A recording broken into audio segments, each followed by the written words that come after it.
What up, YouTube?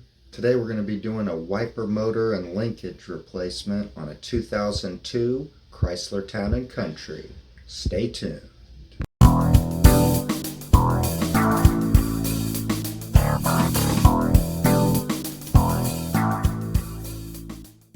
But first, I wanted to announce we've got some Andy's Auto merch now. We got a hat, a shirt, a sticker, a coffee mug, and even a hoodie. You can find these items listed below the video, or you can go to my channel page and you can find them under the store section. If you're interested in supporting the channel while also getting some pretty cool gear for yourself, go ahead and check those out. I'm going to try something a little bit newer here.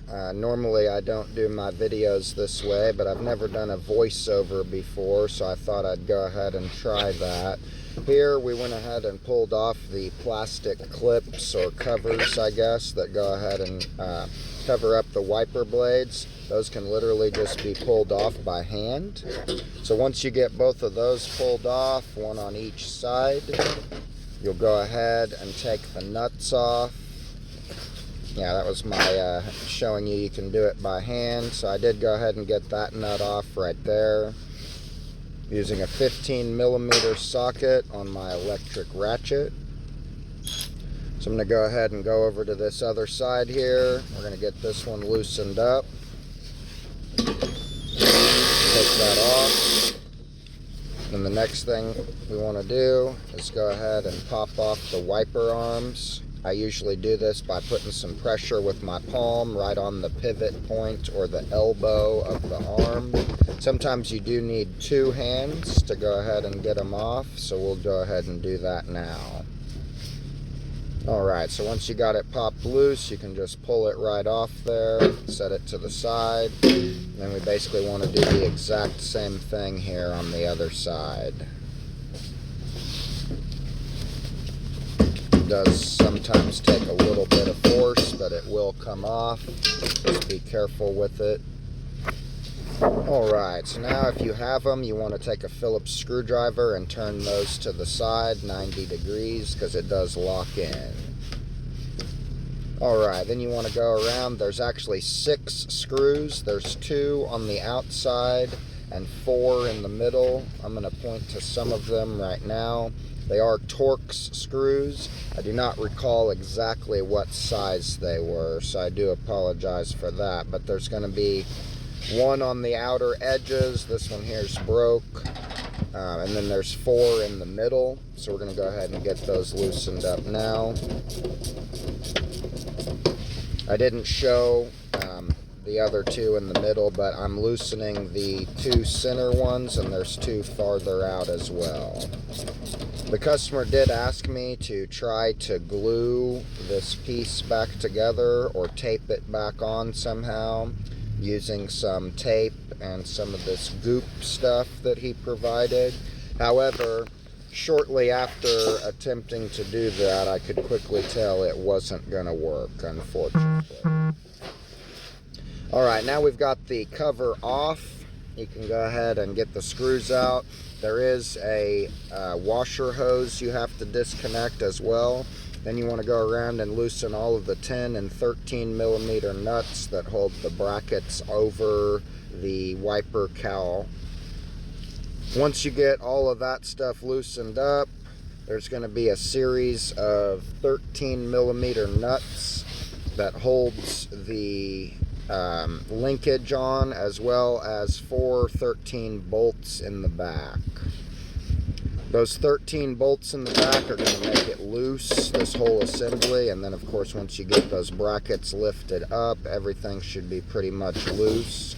Then you want to go ahead and remove the rest of the 13mm nuts that I'll be pointing to now, so that you can remove the entire wiper linkage assembly.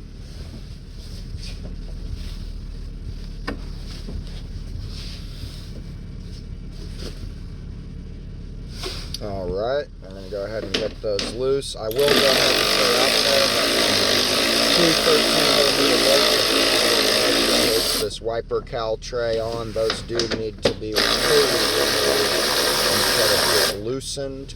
However, the two 13 bolts towards the middle of the windshield that holds this assembly on only need to be loosened. The reason that the 13 bolts on the outside come all the way out is because they do also hold the.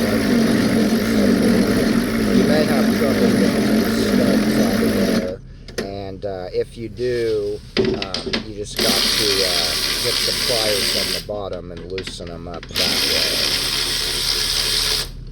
Alright, we got the whole assembly out. We're going to have to pop off these outer arms and go ahead and replace them on the new one, which I've done already. You can just kind of pull them off and use a pair of pliers to pop them on.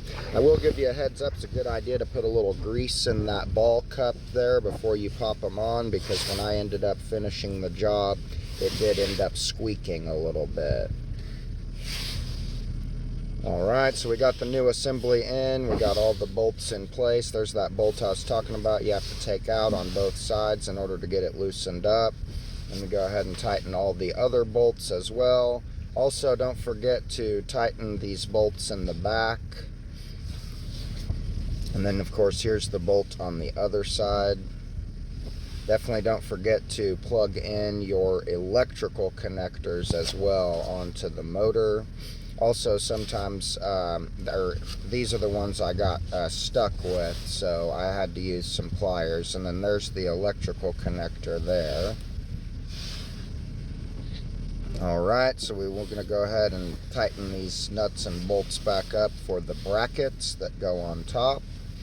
10s and 13s. Looking good, looking good.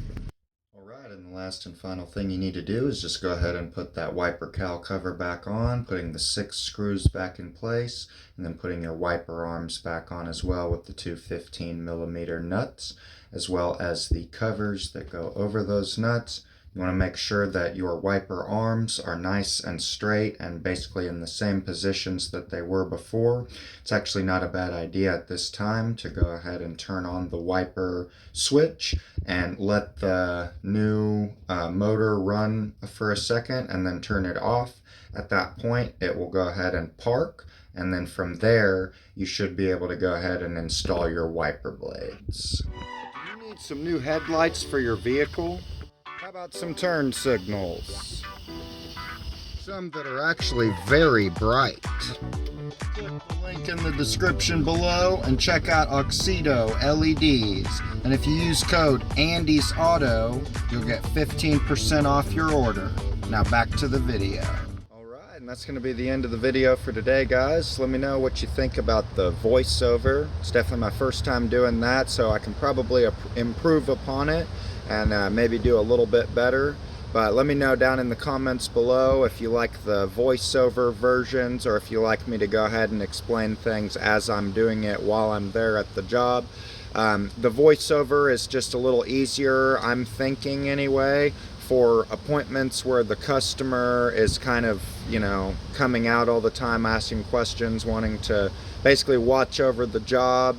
And I just find it a little awkward and weird to try to film my YouTube videos while I've got a customer standing there watching. Maybe that's something I should get over and just make some more content for you guys, but I just find it hard to do when customers are standing around, and I can still maybe do the voiceover content like that and still be able to pick up a few more videos of the jobs that I'm doing for you guys.